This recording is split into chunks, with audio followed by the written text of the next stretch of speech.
NFL trade deadline, it feels like it's never this active during an NFL trade deadline.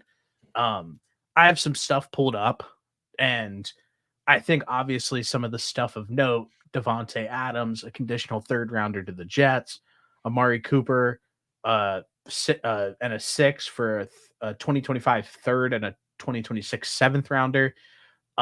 He's already hurt, actually.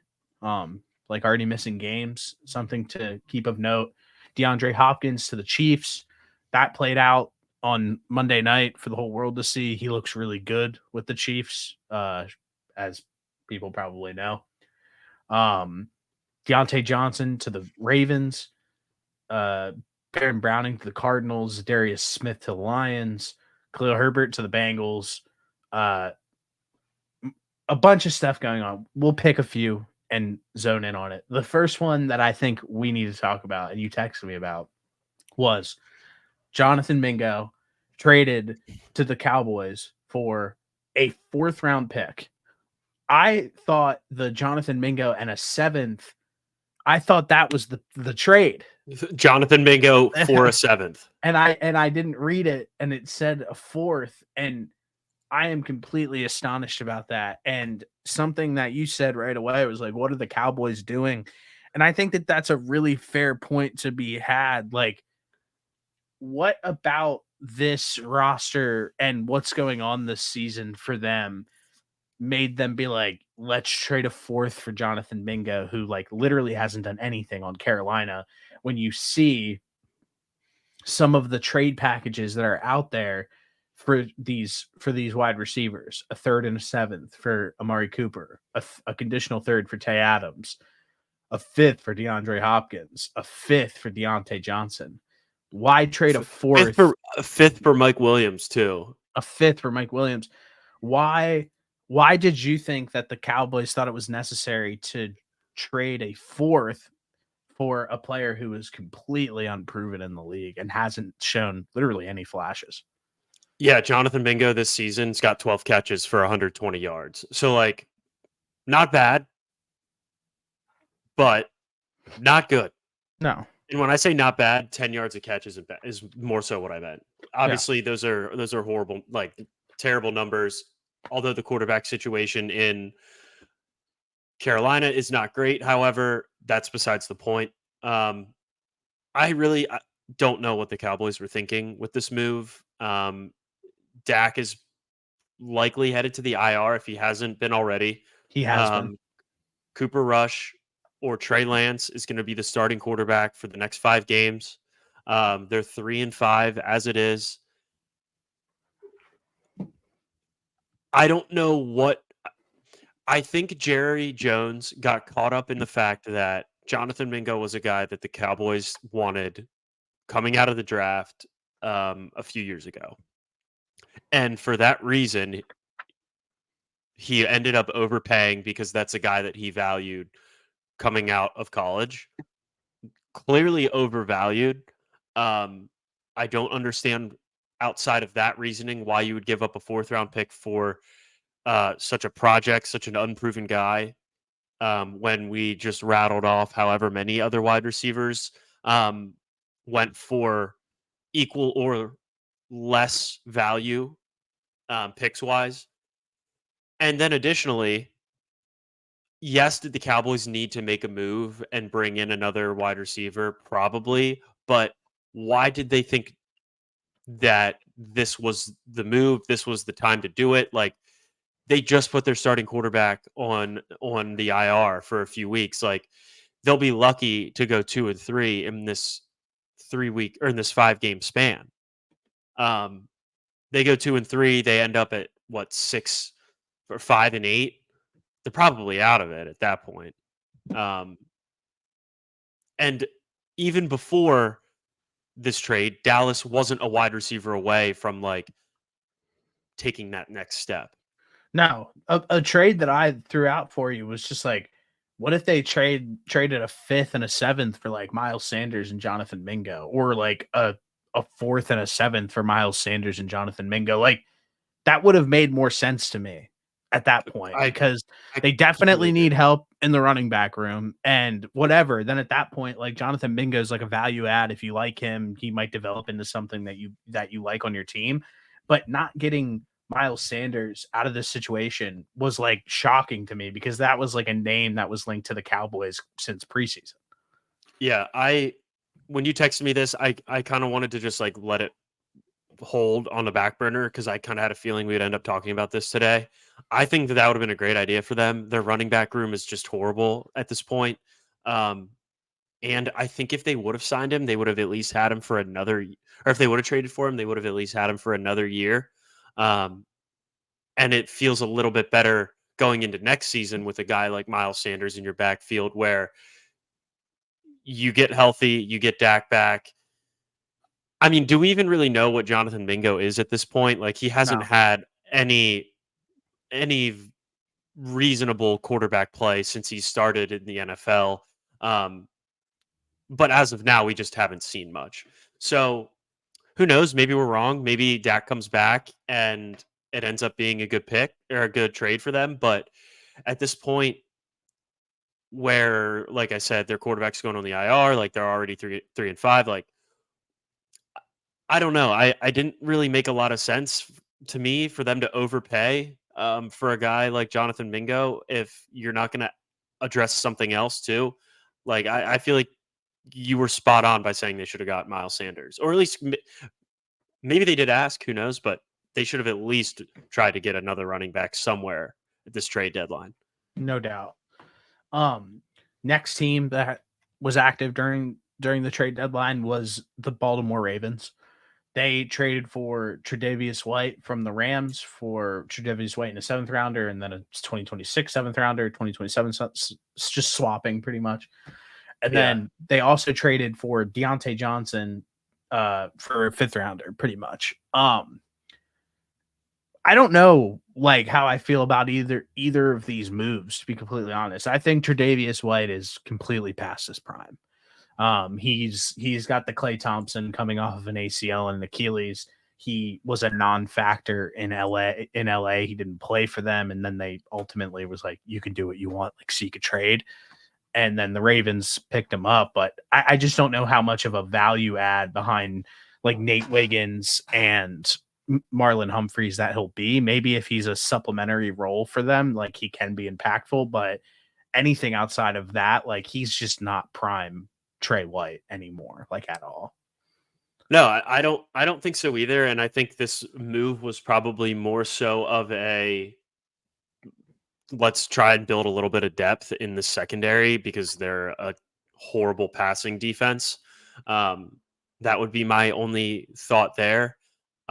Maybe they also thought that there'd be other teams that would be interested in him if and when the Rams were to cut him.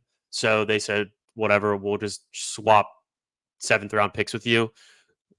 That's basically nothing at this point. But yeah, I don't know. That move doesn't really do it for me. Feels like more so of a depth move rather than like an actual impactful move. Um, the Deontay Johnson one is a little more interesting to me. Deontay Johnson going on his 3rd team in 2 years, 3 years, Yeah, 2 years, 2 years. I mean, two calendar years. he was putting up some good numbers when Andy Dalton was throwing him the football. I think there's certainly worse wide receiver twos that you could have, and pairing him up with Zay Flowers, we've seen how good Zay Flowers has been these last few weeks. Like, I don't know. I think that isn't the worst move that the Ravens made, and I also feel like they saw um, every other contender in the AFC make a wide receiver move, and they felt like they needed to do it too. They just happened to be a little late to the party. I want to say I want my credit at some point for hyping up Zay Flowers 2 years ago. We When were he was, both on Zay Flowers. but I saw him in person, as you remember, and I came back and said that he was Antonio Brown. He's sick. So listen, we were both on Zay Flowers, but I literally like I saw him in person, was around him, saw like his energy like as a person, and how good he was. Like, I've never, still to this day, I've never seen somebody as fast as him, like, in my life. Like, his, like, change of direction and everything is just so top tier. I was like, this is the fastest dude ever. Anyway, His last 5 games, aside from one against Tampa Bay, he's gone over 100 yards and over 6 catches every time. he's arrived. He's been putting up a phenomenal string of games, and somehow I don't even know how he didn't have a crazy game against Tampa Bay, and they put up 41 points, and he only had 1 catch. It's crazy. Back to the Deontay Johnson trade. Raheem Palmer, somebody who I actually love, like, his betting analysis and think he's like a super smart guy, but he's been ice cold on his takes. He said something about Trevor Lawrence being white, and that's the only reason why he's a quarterback in the NFL. And then when the news broke for the Deontay Johnson trade, he quote tweeted it and said, "No excuses. Lamar has to get it done now. If he doesn't this year, he's forever in the James Harden class of athletes." One, James Harden is an all-time great. Love him or hate him. He was at one point the best player in the NBA, like, in my opinion, best scoring option in the NBA. And also, why are you acting like Deontay Johnson's getting like when the Patriots got Randy Moss? Like, that is Yeah. like the crazy, like, that was like what maybe one of the craziest tweets of all time. And the reason why I brought that up to highlight it is, if that is the Baltimore Ravens fans' expectation of getting Deontay Johnson's just really not that good of a football player. To be like, he went a whole season with the Pittsburgh Steelers not scoring a touchdown. Yeah. So I just think that tamper your expectations a little bit. I think he shows flashes of being decent, but as of now, like you said, 3 teams in 2 years, and there was a legitimate season where he just didn't score a touchdown. So tamper your expectations. He might be good in a supplementary role for this team, but I wouldn't expect anything big out of him. If you are a Ravens fan and you think that you getting Deontay Johnson is what is going to make you the best team in the AFC, then neither one of us can help you. Um, I think if you were a Ravens fan and thought going into this season, hey, we have Lamar Jackson and Derrick Henry. Lamar Jackson's been playing at an MVP level for the last 3 years, etc. That more so to me is why I would feel confident about the Ravens being the team to come out of the AFC, not because of a move where they added Deontay Johnson at the trade deadline. 100%. I'm looking at his numbers right now. Since he's entered the league, 92 targets, 144 targets, 169 targets, 147 targets, and 87 targets. And he's finished over 1,000 yards one season. And he, like I said, the one season he didn't even have a touchdown. I just don't think that he's that productive as a football player. No shade. Yeah, I'm looking at his stats here too, and I think there's been like a stretch of 4 games where he had some decent numbers. But other than that, it hasn't really been anything too spectacular. Now, he's another guy in that similar boat where the quarterback play that he's been dealt hasn't been great. So, if there's anything that we both would probably agree on is Lamar Jackson elevates anybody around him. We've seen him deal with very lackluster wide receiving groups these last few years. He elevates everybody else on the football field. So that could be something to take into consideration too. In this situation, is Deontay Johnson's quarterbacks have been like Ben Roethlisberger, Kenny Pickett, Mason Rudolph, Bryce Hall, Bryce Young, No, you're Bryce right. Young, and like Andy Dalton. So maybe there's something in there that we haven't seen yet, but Deontay Johnson coming to the Ravens is not why I would feel best about Baltimore coming out of the AFC. No. Next, the Kansas City Chiefs. They added Josh Uche from the Patriots. He was available for everybody. I wanted the Cardinals to get him. He ended up on the Chiefs. And then obviously they get DeAndre Hopkins, which he balled out last Monday night. and looks like he's probably going to be pretty decent for them. So I I haven't seen hate it. Josh Uche on the other side of the ball, but I like both of those trades for them as of right now. He played a couple snaps from what I remember on Monday night, but I don't from what I remember, I don't think it was anything absurd going on. Obviously, the we saw how DeAndre Hopkins played Monday night. Um, he went crazy. 100%. Another one that I would like to highlight, and then we can move on. There's two more. The Steelers went and got Preston Smith from the Green Bay Packers. Uh, he's shown flashes of being good, but he went for a 7th rounder, and the Packers were fine with moving on from him. So, but again, I'm done sleeping on the Steelers. Like maybe being in a edge rusher room with Hightower and fucking TJ Watt. TJ Watt will like bring the best out of him. And then they went and got Mike Williams, every single wide receiver. It's funny because like it was like we're getting Brandon Ayuk, we're getting this person, we're getting this person, we're getting this person, and then they go and get Mike Williams, who's probably extremely past his prime. So but again, done sleeping on the Steelers. They might get something out of them, but it is what it is. So that's another. Do you have anything that you want to add about those moves, or should we move on to the last one? Yeah, the Preston Smith move. I saw that he requested a trade, and it almost feels like the Packers were just like, "All right, whatever, we'll give you up for the absolute low." Um, Pancakes. I don't. Why'd I say that? I'm not. I'm not counting. I'm not sleeping on the Steelers anymore either. So it could easily be a different situation when he gets there, plays on a better defensive line, and then the Mike Williams thing will probably end up. We saw kind of how that played out in New York. Aaron Rodgers kind of throwing him under the bus after he like ran the wrong. I don't even know if it was necessarily the wrong route, but he just didn't run where Rodgers thought he was going to run, and then fell and didn't catch the football. But what'll end up happening is he'll probably catch a deep ball at some crucial moment in these next few Steelers games and be a pretty decent player for them at this point. Listen, if somebody makes one player, that doesn't mean that we're wrong about the deal. Like I'm tired of like a player making like one play and then like Yeah, I know. we're wrong. Like no, No, I'm I done know we're with not.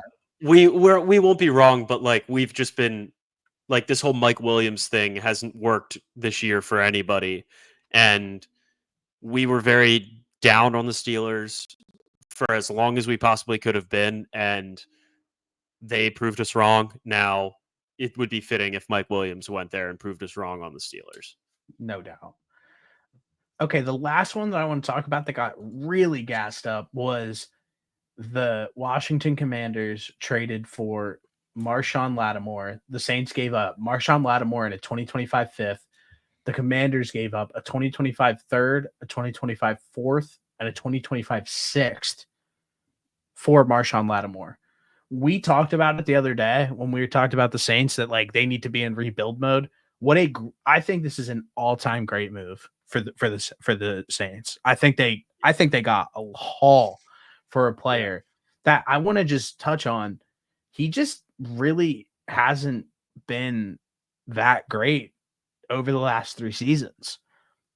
He's played in 7 games in 2022, 10 games in 2023, and then he's played in 7 games in 2024 for the Saints, but he hasn't really been that impactful. 0 interceptions like this year, 2 pass deflections. Like he just hasn't done that much. So I think getting the value that they got for a player who honestly there's a good chance he could be obviously like injuries like add up. I know he's had like an abdominal issue.